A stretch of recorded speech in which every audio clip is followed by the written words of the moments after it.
Do you recognize the voice of God? Very true, I tell you, anyone who does not enter the sheepfold by the gate, by climbing in by another way, is a thief and a bandit.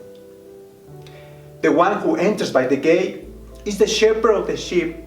The gatekeeper opens the gate for him, and the sheep hear his voice. He calls his own sheep by name and leads them out. He goes ahead of them, and the sheep follow him because they know his voice. They will not follow a stranger, but they will run from him because they do not know the voice of the stranger.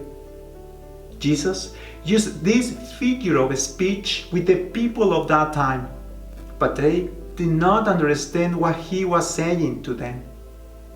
Jesus used rich images from daily life to illustrate the depth of his desired relationship with us.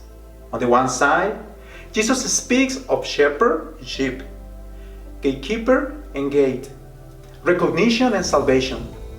The contrasting words are strangers, thieves, killing and stealing, running away in fear instead of following, climbing in rather than walking through the open gate.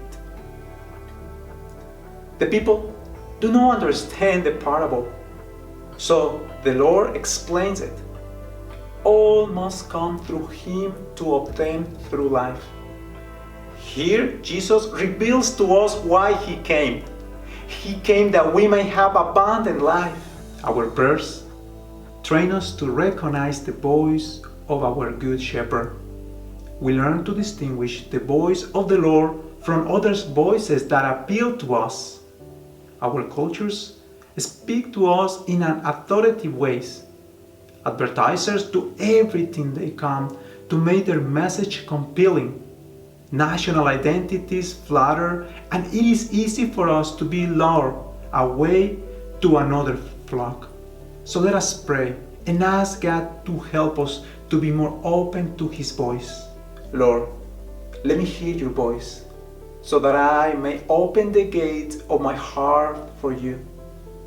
Draw me to the pathways of life, and may others then see me as a safe gate leading to you, the abundant life.